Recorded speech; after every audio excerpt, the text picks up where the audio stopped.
Hey, what's up, everybody? Welcome back. We're back to check out the Villains Panel. That was under, what do they call it? CCSP or whatever? CCXP. XP or whatever. This is the Sony produced thing, I guess. This is convention or something. Yeah, the Spiderman No Way Home panel. This is with Alfred Molina, Willem Dafoe, and Jamie Foxx. So I don't know what this really is, but I think we should check it out. Tom, the floor is yours. Hi everyone, I am Tom Holland. You might recognise me as your friendly neighbourhood Spider-Man, and I am here to tell you that Spidey's back for an all-new adventure in Spider-Man No Way Home. I know people say this a lot, but I mean it when I say that you're going to see things in this movie that you've never ever seen before. I'm talking about pumpkin bombs, oh, that's a cool shot. sandstorms, That's cool. the multiverse, which, okay, you might have seen them before, but I promise, not like this and not together. Also, Peter Parker is finally heading off to college and the word is out. So yeah, everyone knows that he is Spider-Man. So throw your fan theories out the window. They're probably not true, or are they? And get ready to see one of the most ambitious films we've ever made. An incredible story, lots of heart, laughter, high-flying action, mind-blowing effects, and some insane villains. No Way Home is the culmination of the Homecoming trilogy and the start of a multiverse of possibilities. Now I have the honour of introducing some legends. Please enjoy this exclusive panel with my dear friends Alfred Molina, Willem Dafoe and Jamie Foxx here at CCXP. Whoa! This is amazing! What excited you most about returning to Spider-Man franchise and reprising these iconic roles? You know what, I was excited knowing Amy for years, man, and knowing what she's done with this franchise, and she was explaining to me it's going to be hot, you know, and I didn't have to be blue and things like that. Have to be blue. As far as the character's concerned, so you're going to be a little more hip and whatever like that, and I get a chance to hang out with these, what are you looking at me? These incredible thespians. Yes. But, I mean, to walk on set, man, and to see these guys, I literally, like, bowed to them, and we just been having a ball. Willem, how about you? Willem? You know, when I heard it, I thought, wow, that's pretty nutty. That's pretty nutty. I can see it pretty good in the first film, but I thought, okay, they can figure out a way to bring me back. But it was really the pitch. And like Jamie, I know Amy's history. She walked me through it, and then John, the director, kind of pitched the whole idea before I read a script, and it sounded like a lot of fun and a good solution. And then when we went deeper into it, I liked the idea that I was returning to something that was same but different. It's a return to something I did before with that kind of history, but there's a spin on it, and that appealed to me. I can't wait to see what For me, it's just about the money. It's all about the money. Oddly enough, Willem and I were kind of joshing the other day about how 20 years since his first Green Goblin, 17 years since my first time as Doc Ock, and these are the longest options that a studio has ever exercised on actors. You know, it's like we've been waiting. But it's the material, the pitch was excellent. And to be honest, when the idea was first suggested, my first thought was, hang on, I'm 17 years older, I've got chins, I've got wrinkles, you know, I mean, what are they going to do? And then, of course, I suddenly realised, wait a minute, they've got the technology. This isn't going to be a problem. But it's been very nice to come back to He doesn't look old, something though. that is familiar, but at the same time really? completely new, because the technology has moved on phenomenally since in the last couple of decades, you know, and so that's it's kind of still exciting. How did it feel to put the costume back on? You want to know the truth?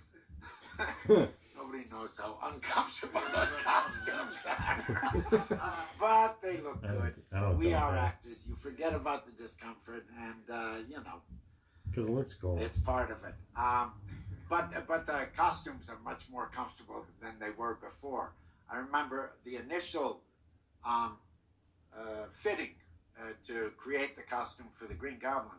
I stood there for 8 hours, and they put different preformed pieces on imagine me. standing there that long. Now, they scan me, and they can design it, and then make the costume, and then try it on me.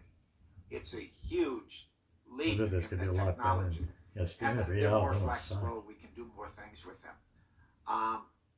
Also, I don't know how much we want to fool with spoilers, but oh, we Without spoilers. The look's a little different. very Old sexy. Norman and the Goblin sexy. are further down the line, and they have a few more tricks up their sleeve. So it's not an exact. There have been upgrades on the costume, let's say. Alfred, how about you? Yeah, well, the main difference between that film and this one is that the tentacles are all kind of CG now. They'll all be superimposed on me at a later date. Whereas in the original movie, they were mechanical, and I had them attached to me, and we had puppeteers working them and stuff. So that's a must be big rough. difference. Oh my but God, it's just no. a great I didn't know story. that. It's a I thought wonderful. it was CGI. It's a wonderful world to be in. It's we're having, if I say so myself, we're having a lot of fun. A lot of fun. Jamie? I'm happy we got a brand new start, a brand new look. The blue, when we did it the first time, it was look, man, I didn't care. I was just happy to be in this wonderful course, and it was like you said, it was sort of like 2 or 3 hours or whatever like that. But with this new is fly. The homies is like, okay, we get you now. When I was blue, they still roll with me. But okay, you blue. The this blue one, thing I didn't really like. It It just didn't. No, feels more it was a I didn't comfortable. think. I didn't think it was very good. Today, modern, not trying so hard. Like I sort of related to R&B. Back in the day, in R&B, you used to have fringes on your outfit, and and like shoulder pads and things like. Now you can sing, So it's like now we're just singing. What do you love most about portraying a villain? The thing about grounded villains is that, and this is what's so wonderful about the villains in the Marvel universe, if you like, is that so many of them become villains almost reluctantly, almost in spite of themselves. An accident happens or some terrible tragedy, and it transforms them, and that's what makes them very playable, because it's not just mustache twirling. There's some real depth to it, and that's what makes them interesting. That's true. I mean, in a lesser Mean environment, people. us as villains, we know. would just be functionaries. We would just be there to, get the plot going. But here we've got real storylines. We've got where they are real people, and so it's Green Goblin has a case to state this time. yeah. He's trying to make his case. A philosophy of life. It's not just about some kind of abstract muscle twirling power grab. It's about. Are you suggesting I'm a such twirling power grab? Now look here, I'm classically trained. But now a tricky one. Which villain is the most terrifying? Oh man, it's crazy. It's crazy because, like I said, we It's just been Goblin. watching Goblin's the most terrifying one. Willem, and it seems personal. because with Electro, it's like Electro and us. It's to the world. The world did me wrong. But when something is personal, and you could go all the way back to Shakespeare, when something is personal, and that either that jealous thing, there's nothing that can beat that. No matter what costume you put on, no matter what you say. So when he speaks, he has the power, and I think you really. But I'm being right though. It'd be different if I was blowing. Like here's the thing. But if I was blowing, but here's the thing. But if I was blowing smoke, he'd know. Here's the thing. It's personal. And anytime you can get a character to be personal in a movie, it has the most weight. So. CCXP is a fan event. Is there anything you would like to say to your Brazilian fans? Well, I mean, if I may speak purely for myself, I think there is, at some level, because we're professional people, there is some level where we don't want to let them down. We want to give them something that You want to is make a going to be good worth movie. You their want people while. to like it. You want people to But love the it. fact that Not a just about huge making billions of percentage of the dollars. audience are comic book fans who know this world. you want it They to be love awesome. the detail. They love the kind of the inside baseball. You don't want it to be like comic I think actors. You that's don't want it to be important to us as ridiculous well, and stupid. because we don't want to disappoint that side of the storytelling either. And so I think it's a sort of symbiotic relationship, really. They give us the chance to give them what they want, and that's I can't tell you, it's just so much fun. Whoa, thanks guys. Thank you. Thanks. That was a very interesting interview with the 3 actors.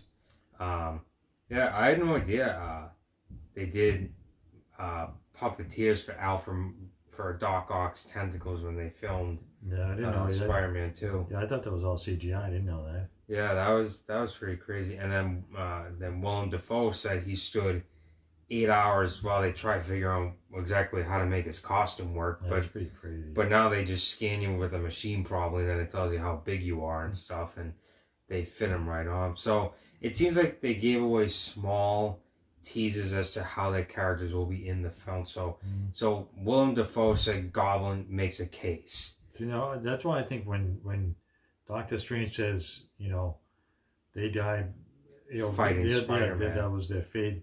They have to go back. I think maybe where they're more humanized in this movie, they're not just bad guys. It was like maybe they get through to Spider-Man and these real saying, you know, these aren't really bad guys. This is the hand that they were dealt was almost what caused them to be the way they were. So he wants to help try to save them, but Doctor Strange's like, no, I'm sorry, I know what you're trying to do, and you mean well, but they're not from this universe. This is how they're supposed to die. You can't mess with that.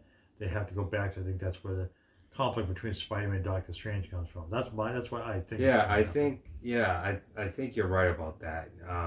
It definitely seems like, and obviously when we did the last trailer reaction, you know, what it sounded like Goblin was speaking to Peter Parker, MCU Peter Parker. You know, he's basically, you know, telling him like, you know, the world is making you choose here, you know. And I'm sure he'll probably explain to him in the movie, like, listen, we all know how all of us die, you know, this is what happened. This should have never happened to us, you know, and we want you to help us, but we can't go back, because if we go back, we all die. And I think, as you said, I think that's how the conflict with Doctor Strange comes into play, because Strange basically, I'm sure, will tell Peter, like no, they all die fighting Spider-Man. It's their fate. Mm-hmm. This is how they die. They can't. If you like try and mess with it, the universe is going to go into chaos. You can't change what was supposed to happen. What has to happen has to happen. So yeah, I think that's what I got out of what they were saying, but I could be wrong. But that's what I think is going to happen. I think my overall theory is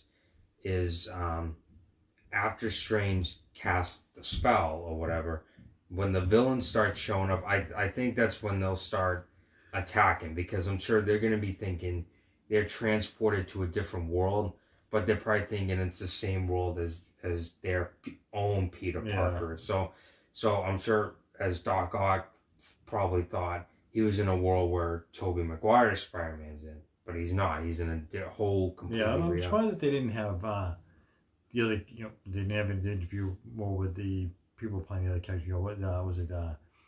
Sandman, Lizard. I forget what other characters are going to be in it. But anyway, at least those two other characters. But you'll have to wait and see. There's also more about it. Other rumors that James Franco might be back as the Green Goblin from what was it? I think was it Spider-Man 3? I think. Yeah, he's rumored to be back, and then Tom Hardy is rumored to play Venom in it. Obviously, after the post-credit scene where he gets transported to the MCU. Yeah, we'll have to see if that actually happens. Who knows? Yeah, but there's so many different characters, and I wonder if there's going to be even more characters, because Doctor Strange, you know, says, "Oh, like I can't stop them" or whatever. As we saw in the sky, it looks like the universes are coming together. So I don't know who he's talking about, but we'll have to wait to see when the word comes out, which is not too much longer. What, 2 weeks longer? Yeah, 2 weeks. Can't wait. Yeah, getting pretty excited about this. Can't wait to see what happens. I think it's going to be huge. I'm hoping that, again, Tobey Maguire and Andrew Garfield, but who knows? It could be all rumor. It'd be disappointing if they're not, but I think it'll be cool if they are. So yeah, we'll have to wait and see. So I think we're going to wrap this one up. As always, we appreciate you guys tuning in and check out our videos. So hit that like and subscribe. Until next time.